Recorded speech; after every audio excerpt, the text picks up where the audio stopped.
Take a girl and a guy, and they fall madly in love and form a family. Sprinkle in some counseling degrees and a doctorate, a dream of transforming relationships as we know it. And 20 years later, we give you power couple Dr. Ray and Jean Kadkodian. And this is their podcast, Couples Synergy. Welcome back to another episode of Couples Synergy with Dr. Ray and Jean. I'm Dr. Ray. And I'm Jean, and this is our podcast about love, marriage, and relationships. Be sure to check us out online on our Facebook page and Instagram at Couples Synergy or our website, couplesynergy.com. And be sure to subscribe to our podcast or send us any suggestions on topics you'd like to hear more about. And now on to Couples Synergy, an in-depth look at love, marriage, and relationships, where we bring you our experience helping thousands of couples transform their relationships for nearly 20 years. Everyone says you need to work on a relationship, but nobody teaches us how. So we've created this podcast to teach people what they can do to create the relationship they've always dreamed of with the partner they fell in love with. On today's episode, we welcome Kimberlee Klein. Thank you so much for joining us today on our podcast. Thank you for having me. And Kimberlee, you kind of have a very unique approach when it comes to relationships and helping couples. Maybe you can talk a little bit about yourself and kind of your business and what you do to help people. Sure. Yes, I'd love to. I've founded a company called The Unforgotten Ones. And what I do is I help people who have gone through pregnancy losses. That includes miscarriage, abortion, stillbirths, any way a parent are on the journey to be a parent and it's been diverted. And what I do is I've created a program. It's a healing from home video series that I've produced and created, where it goes into an in-depth look at like how to actually get healing around the pregnancy loss so that people are no longer triggered by it. I also set them up with one-on-one counseling or a facilitator who's going to guide them through a conversation so that they actually get to peace around the pregnancy loss and they are able to have all those really complicated conversations that people don't really know how to even have. So for myself, it's been a life calling for me to actually help people who've gone through pregnancy losses, because the statistics out there for couples who've gone through a pregnancy loss is 72% of married couples divorce. And that is one of the main factors that causes divorce. The couples oftentimes don't know how to talk to each other about it. They're often triggered a lot about how each person is healing, and it just makes the relationship not work anymore. So I'm all about getting people to peace, and then they're able to reconnect with their partner after they've kind of done some healing work separately, and then they come back together. We think this is really important work. I mean, we've come across many, many couples that, may be going through, this kind of grief and loss, and, it's very devastating. As you said, those statistics are really high. We've done a couple podcasts, in the past, featuring couples that have gone through miscarriage and, also infertility. But specifically, when we're talking about miscarriage, I mean, I think there's a lot of kind of misconception about it, and as far as the, processing grief and loss when it comes to that, I don't think there's really any template out there for it. That's right. And there was a huge belief system that, and it is true, that the grief journey is a journey that people go on and they go on and they go on. But a lot of times when I take people, they're like 20 years in from going through this pregnancy loss journey and getting their healing around it. And what I found is that there's I've started from the end point of okay, how do we actually get people to peace around this in the end, as opposed to let's go on the journey continuously with them. So it's a unique process that I've created and developed that's been had huge results, huge results. And it basically gets people to actually be just in love with the baby, the child that they were expecting, and actually connect with I call them spirit babies. And they're allowed to talk to them and be connected to them, and there's no barrier there. And they're able to, in that process, they're actually able to let go of their grief, because that's kind of what's separating them from their child, is that grief that keeps coming up. It's a very interesting result, or an interesting conversation, because it's people want to be grieving it and just to make sure that they're remembering their child, but there's opportunity to be if you can let go of the grief, we can actually just connect you back to the child and get you so you're powerfully in love, just being from the love energy. How did you get into this kind of work? How did you get started? And how long have you been doing this? So my journey started on the kind of in the conversation around pro-life and pro-choice. And that's where I actually started. Was when I was like 15 years old, I had a teacher who was actually teaching us about those two different sides of the conversation. And basically in university, I discovered that this was not a conversation I actually want to be part of, because it was just kind of leaving everybody hanging who've gone through an abortion, and they're just kind of left in the midst of everything. And if anything came up afterwards, it was, their choice, and there was no process to help people process their loss or any of the feelings that came up afterwards. So that's kind of where I started. And then I kind of expanded it to be like, well, what's going on with the miscarriage conversation? And when I discovered what's going on with the miscarriage conversation, I'm like, okay, pregnancy loss in general is like the most important conversation we can have as a society, because this has been going on for like multiple generations, and it hasn't, and people are left with stuff afterwards in both conversations. And it doesn't matter how you're on the way to be a parent and you've been diverted, there's stuff that you're left with because you've diverted your path. And in my own personal experience, my grandmother had 6 losses, and this was back in like the 1930s and 40s.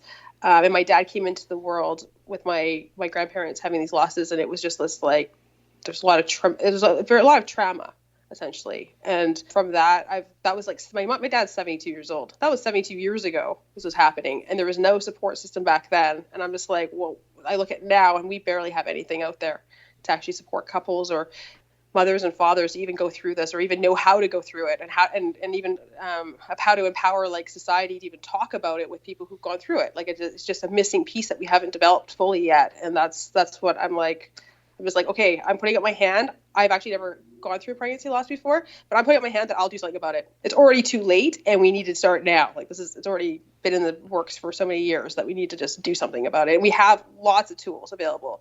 I've worked with multiple healers, and I've learned healing modalities, and it's been such a fruitful conversation in every healing modality that I've experienced. And I'm just like, well, we can just use these and apply it to what we want to get out of this pregnancy loss conversation. So that's been my kind of part of my journey. Now, you're using words like process, right? Mm-hmm. And so you are in Vancouver, is that correct? I am. Vancouver, Canada. Yes. So there's the accent there. If people are picking up on that. But my question is how does Vancouver approach miscarriage and abortion?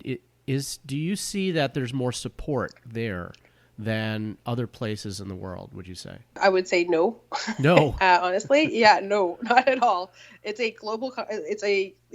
North America hasn't figured this out. Even to go through a miscarriage is like one of the worst experiences that the medical field has gone through. Like it's, I don't know if I want to go through what I know about it, but basically people are left with giving birth at home. Like it starts in when the baby's heart stops beating.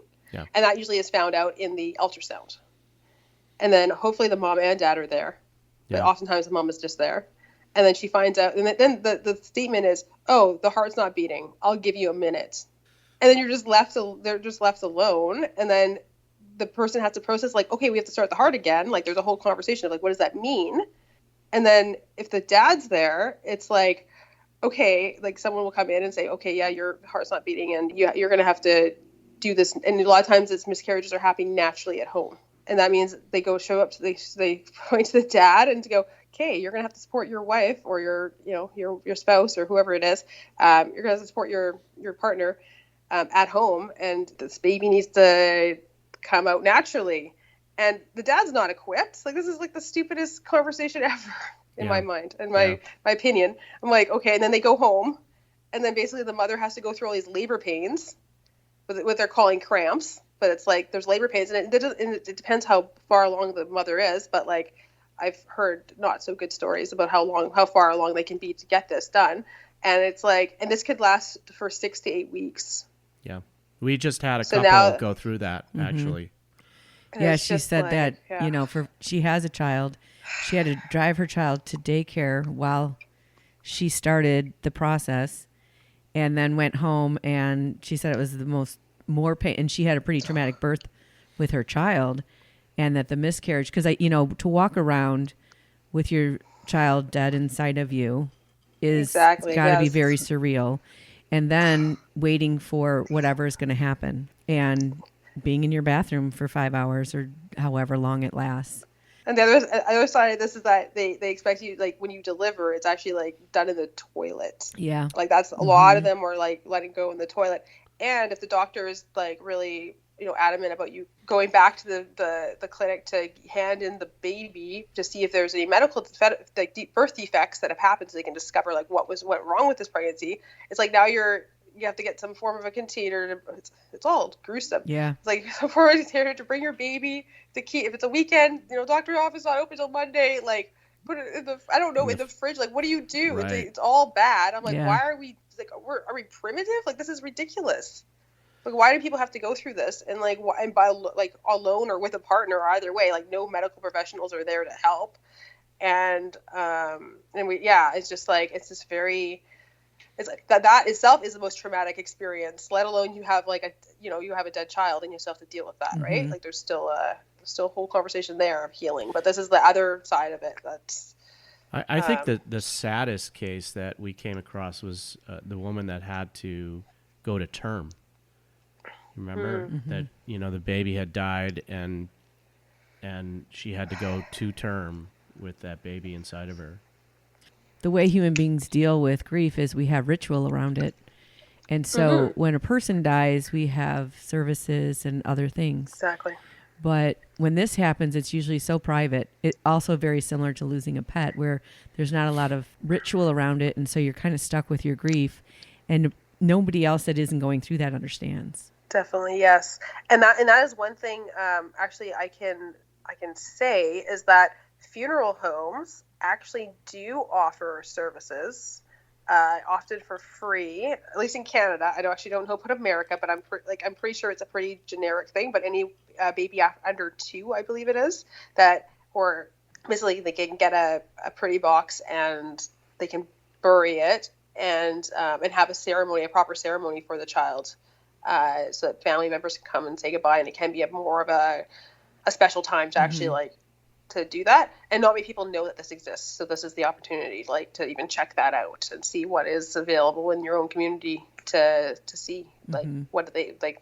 Funeral homes have been apparently fairly very gracious in creating this service, so I highly recommend your viewers to listen, like to find out. You never know, right? And if not, then yes, please, like I highly encourage. Actually, one thing is that a lot of women don't know that they can actually have a choice if they want to bring it back to the doctor, or if they want to like take the remains and actually put it in, do a ceremony for it. They have a choice. This is the missing piece here, is that people have a lot of choices in these conversations that they're not aware of. So when the doctor says we want to go test out the biological material, it's like, no, that's my baby. We don't want to, you're going to dissect it. That's not going to work.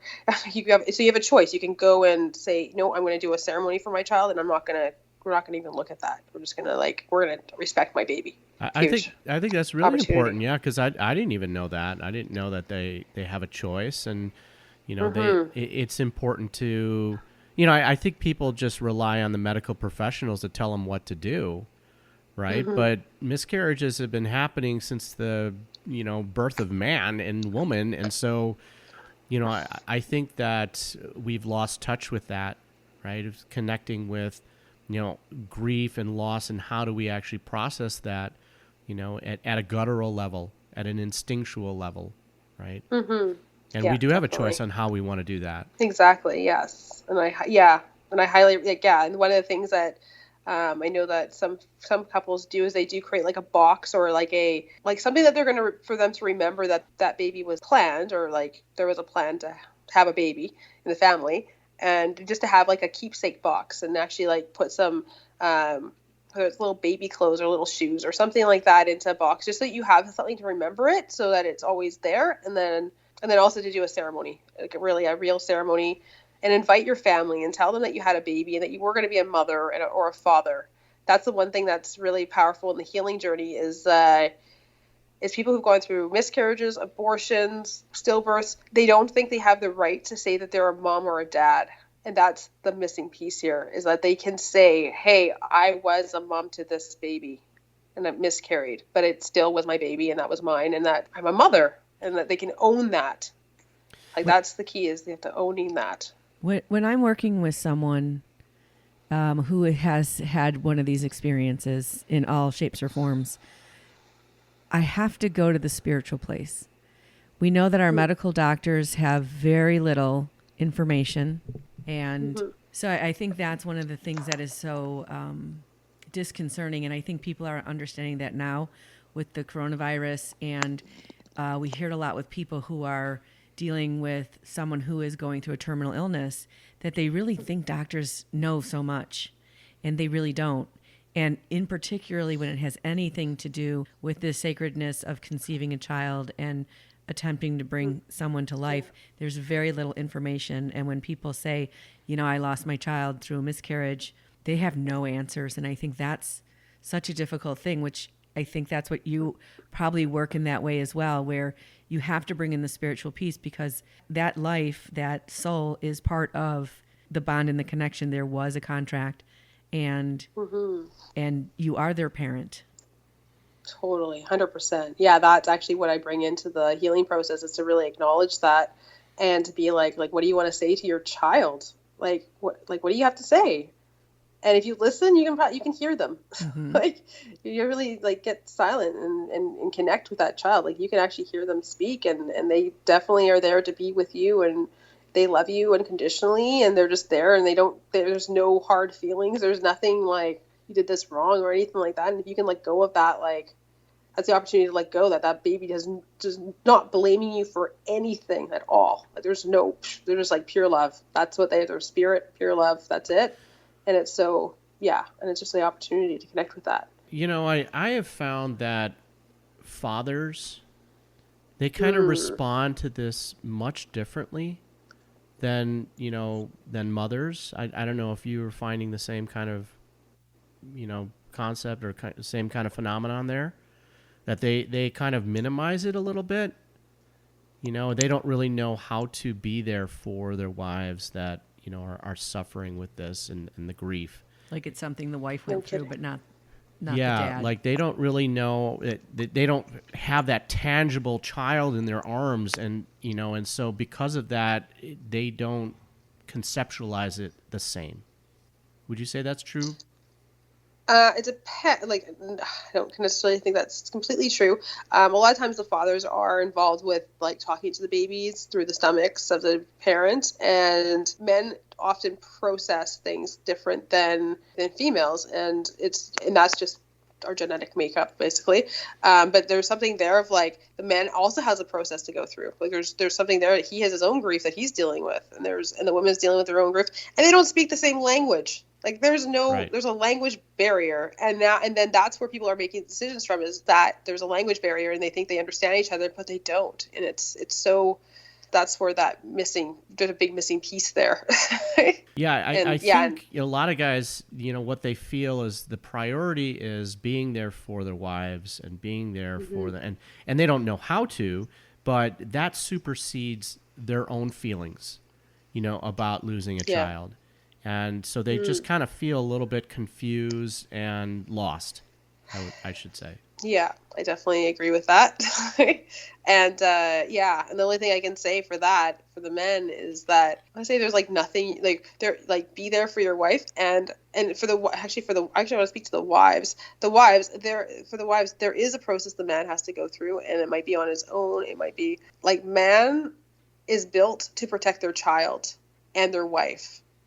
Is to protect the ones they love. So if the baby has gone, he's already lost that battle. And then he's also trying to comfort the wife, because that's his duty. It's a duty or something that's definitely ingrained in him. Thank God. And in that, he doesn't know how to communicate to the wife in such a way that and I want to say he's never going to say the right thing. There's something there of that it's a different language. It's not even built into him to say the right thing. So women, give your guy a break. I know that he'll say the wrong thing, and that's okay. And men, you don't know how to speak the language, so stop being hard on yourself too. It's a very confusing conversation to even be part of. And the best thing to do is actually to process your stuff separately. There's something there about being separate, not like not necessarily separating from each other, but separating your processing, because it's so different. And have your own support person that isn't yes, necessarily exactly. your partner, right? Can exactly. we talk about abortion? So Sure. there's an added element there because there's a choice. And one of the most difficult things I've seen, and unfortunately I've seen it more than once, is a wanted child that ends up having some type of birth defect that they know this child's life is not going to be very viable, or might live a year or two, but very, very painfully. And then they choose, usually much later in the pregnancy, 5-6 months in, to terminate. And what are some of the things that are different for people who've actually made a decision to terminate that life? There's two things I want to say to that. One is that if you have a child that is defective, like has some defects, it's like you were actually, like, we're always built with, any problem that comes up, we're actually able to handle everything. We can, like, humans can handle any problem that's given to them, and we're actually built that way. So when mom and dad come together and they have a child with some handicap or something like that, they actually could take care of their child. There is an opportunity that the opportunity is that they are actually, like, built together to take care of that child. And then if they decide to terminate, there's this extra layer of loss and guilt and frustration and uncertainty of how that relationship is going to go going forward. So there's just this extra layer that's, and there's also another layer of support too. Like, there's an extra layer of support of, like, having that, have to have that choice. But if, let's say, if they went through that conversation and they did terminate the pregnancy, and then they couldn't have children afterwards, then forever there's a regret there, right? So again, there's the opportunity to admit, yes, I was going to be a mother, and yes, I was going to be a father, and take ownership that they still are that mom or dad of that child. They are. There's nothing stopped that from happening. And again, there's that process of just knowing that your child has not judged you or assessed you, or they also have, like, kind of a, like, if we're in the spiritual realm, there's also, like, a contract that soul is actually on a journey.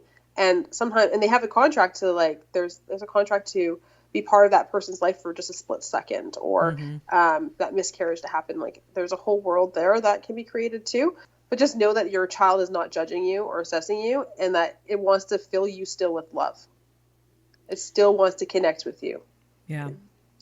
And it's not, there's nothing to do except, and there's an opportunity to connect with your child still. I think the other thing that's really important is that anyone who makes a decision like that is doing the best they can in the moment that they're in, for whatever reason. And as life progresses and people grow and learn more things and become different, they go back and blame themselves or judge themselves as though they have that information today, way back then. And I think it's important to be really compassionate to your younger self that was doing their best as well. And Absolutely. you probably went through that experience sort of numb and robotic and without a lot of feeling or thought, because it's such a difficult thing to go through. But it still is and can be part of taking care of a child. Like, that might have been the best you could do as a parent. Yeah, absolutely. Yeah, bring compassion to yourself. That is the key in all of these conversations, is that you are doing the best that you can. There's no more that you needed to do in that moment. You did enough, and you are enough. And everything is exactly how it's supposed to be right now. This part of the conversation here, kind of brings up a podcast that we had done with a medium. This was episode 72, I believe. Sherry Jewell.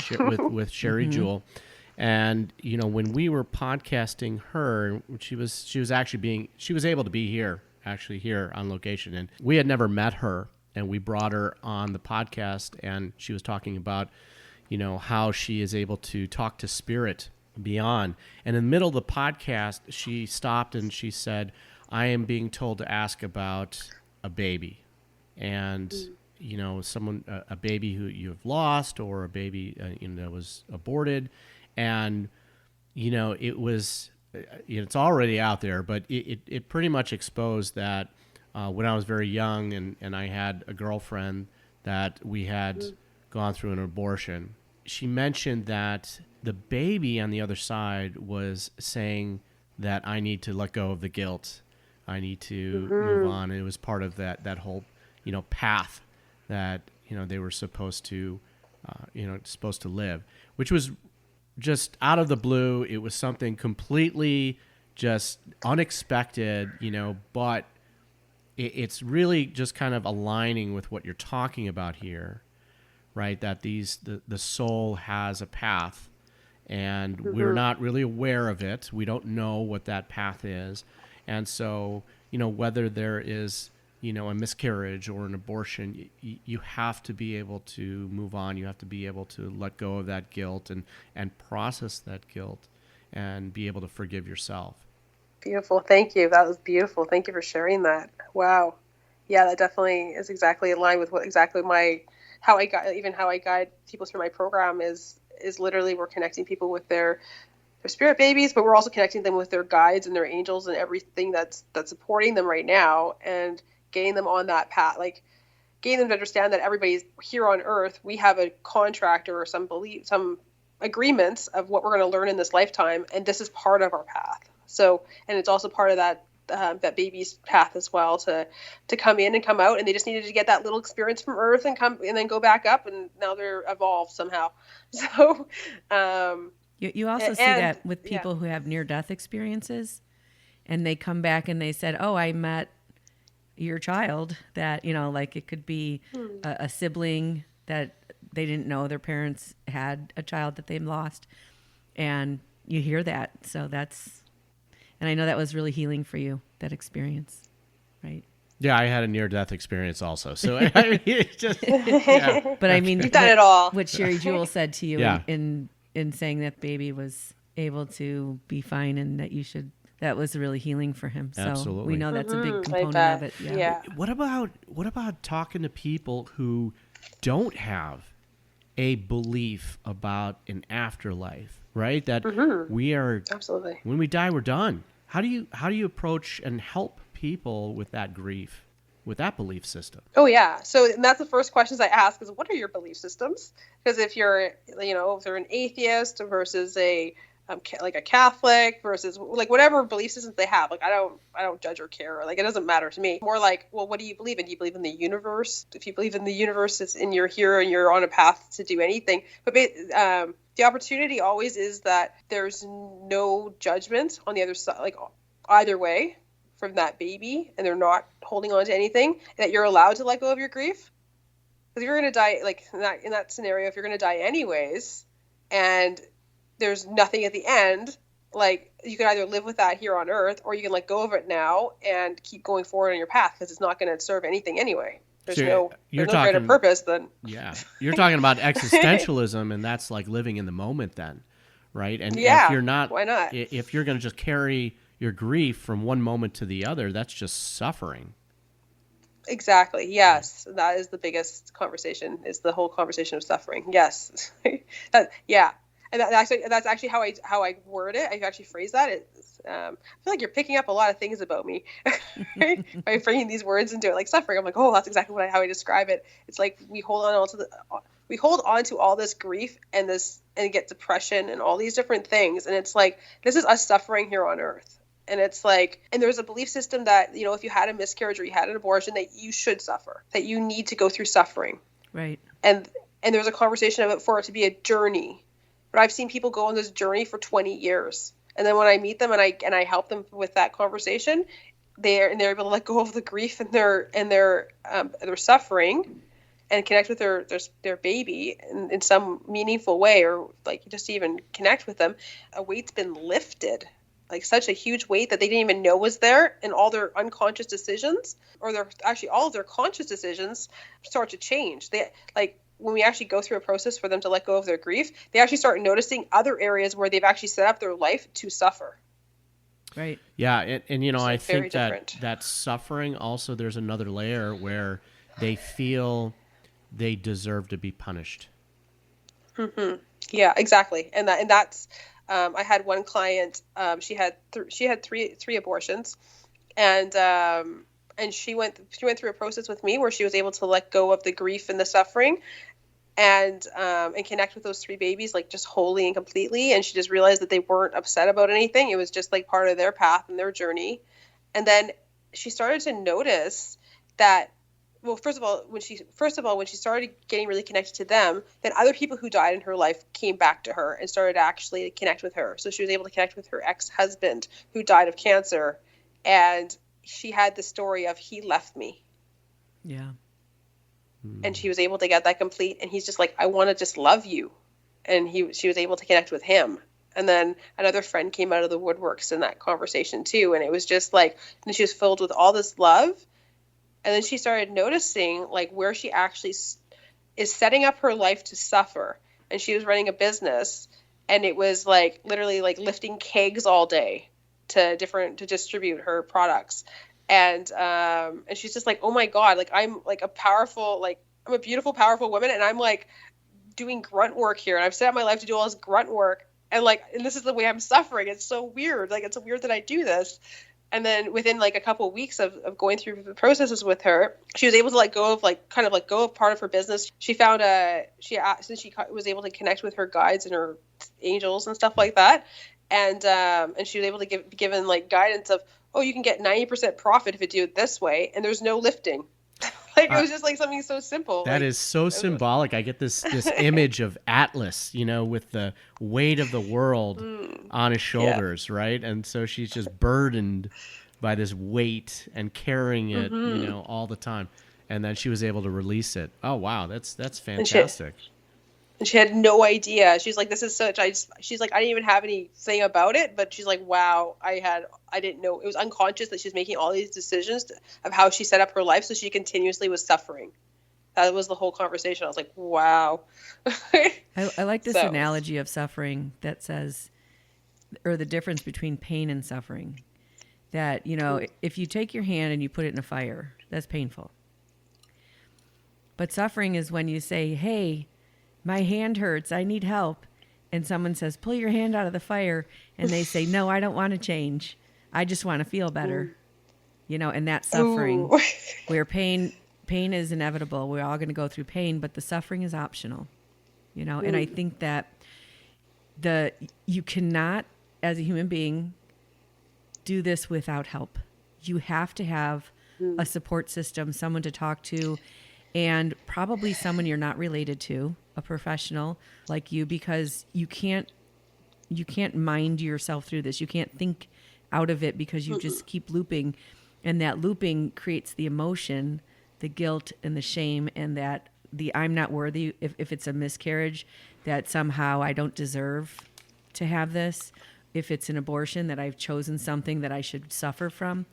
And you get stuck, and then that emotion goes into the thinking, and it loops around, and you need someone to disrupt that. And that's what a coach or a therapist is going to do for you, because you can't think yourself out of it. So thank you for the work that you're doing. Beautiful. Thank you. That's amazing. Thank you for creating that. That's awesome. Yeah. That's exactly what that's exactly the value of coaches and a facilitator who knows the kind of where you're going to end up. Like they already have the end in mind of where they want you to get to. Mm-hmm. So that's like, yeah, thank you. That's beautiful. That's an interesting thing that you said, because I think people who ultimately work in the realm of coaching, even if they're therapists, but they've created a method because they already know where they want to take you to. And that's, I think, like our program, Couple Synergy, we already know where we want to get people at. We are not sitting in front of people going, all right, sit and tell me what your problem is. We're telling them, here's the things you need to do, and that'll be applicable to whatever your problem is. And so finding someone who is really knowledgeable in this, as opposed to, because there are people that go to therapy for years and years and years, and they don't change at all. And the therapist actually contributes to almost a codependent relationship. And so having a program is awesome. How long do you work with people? So what how the program's set up is we have about an hour facilitator coaching session with the client right from the get-go. And then they have access to these videos. I've created videos that where I'm the host of a talk show. And I bring people who've gone through pregnancy losses onto the show, and they share their story and they share what healing methods have helped them, or what, how far they are on their journey. And then I actually bring a healer onto the show of a different healing modality that maybe people have never heard of. Things like family constellations, to Reiki, to just different modalities that just haven't been talked about in mainstream media yet. And in that, literally the people who are watching literally just have to watch. They don't have to do anything. I've taken all the thinking out of this, or all the things out of it. And just by watching, they're able to, because we had that opening conversation originally, we were able to open them up so that they're open to the healing and what's provided in the videos. Then they go through kind of a transformation just by watching the videos. And then we do another check-in. It ends up being about 3 hours of coaching in total. But by the end of it, they are empowered to not just to, like, they don't just get complete around their pregnancy loss. They get the peace around it, but they also have like an empowerment, also like empowered to take on the rest of their life. Mm-hmm. So there's this whole world of, like, we've actually just got them connected back to their guides or their angels, or whoever you want to call it, depending on their belief system, so that they're actually listening to that inner voice again, and they're connected to themselves. And a lot of times they're the ones actually guiding the conversation with the coach. Mm-hmm. When they're connected to themselves, they tell them, your soul already knows how to get you healed, right? How to go, what healing work you need to do. It already knows. There's no, like, if you just ask it, it actually can tell you exactly what to do. So the coach kind of creates that space that it can be heard. Mm-hmm. and then the whole idea is that the people going forward after the program now have this voice they can consult within themselves, that they can now forever be empowered to create whatever they want in their life. So there's no, so it just becomes this full body program. And so if someone wanted to access this program or get in contact with you, how would they do that? Yeah, so we have a website. It's called theunforgottenOnes.com. And the program is on there. They can just buy it from there. And then we set you up with a coach, and you're on your way. And basically the program, it takes as long as you need it to take. So we pretty much do a facilitated coaching call right away. And then it depends how long there's 24 videos in total. And they're 20-minute segments. So they're pretty short, but sometimes you do need space to process them. So it might not be a binge watch on Netflix type programming, because and you're basically your soul's going to do a lot of work for you. That's the whole idea. Is we're giving this to, like, your guides and your angels and your soul to do all the work for you, so you're not having to think all the time about it. And yeah, so 24 videos, as long as that takes you. But we check in every week or so and set up more calls to help support that person going through the process. But yeah, they can find it online, theunforgottenOnes.com. And I'm also on Twitter. Oh, sorry, I'm also on Instagram, Unforgotten Ones, and we can take it from there. That sounds awesome. Mm-hmm. Oh my gosh, it's great to talk to you and meet you, and thank you so much for being on the podcast today. Yeah, thank you for having me. I'm excited. This is one of my first podcasts, so really? This That's will great. contribute That's to your listeners. Yeah. and we had kind of a brief experience in Vancouver, maybe like a day. Was it a day or two? Yeah. And we kind of disembarked off of a cruise ship from Alaska, and beautiful. We loved Vancouver. We loved the oysters in Vancouver. The oysters were fantastic. Yeah. Oh my gosh. It's yes. a buck a shuck. Yep. And you guys have something really interesting. The hot dogs there are really unique. Do you remember those, like, hot dog stands? Like Japadog, or which yes, one do you Japadog. Yeah, Japadog. Yeah, it's very everything is possible with a hot dog. So coming from Chicago, our hot dogs are very, they're very specific. Boring. Well, boring. Yeah, there's some rules when it comes to Chicago hot dogs. Yes. But you guys break all the rules over there with your hot dogs. That's right. Yes. So thank you so much for being on the podcast. We really appreciate you joining us. For all of those that are interested, please check out her website. This is fantastic work here. Yeah, if you cannot muscle yourself through this, really get help. It'll change your life.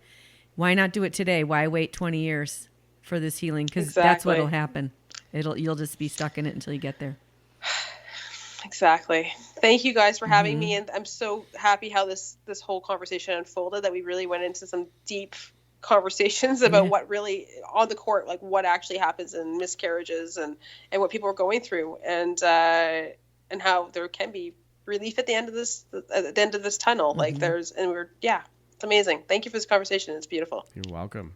We want to wholeheartedly thank you for joining us, and for all you listeners today, thank you for joining us and listening to Couple Synergy. Our passion is in helping couples and people have happy and healthy relationships, and this podcast gives us a fun way of bringing our knowledge and expertise to you, our listeners. We hope that by listening to this episode today, it was not only beneficial for your life, but also your relationship. For all you listening, please subscribe to our podcast and please leave us a review. If you have any questions, comments, or topic suggestions, please email us at contact@couplesynergy.com. For more information about Couple Synergy and our programs such as Relationship 101, the Couples Weekend Intensive that is hopefully going to be this October. October and 15th through 18th. Yes, our premier program called Couple to Couple. Look us up online at couplesynergy.com. And if you know someone that can benefit from this episode, please download it and share it. Yes, please. Until next time, synergize your life and synergize your love.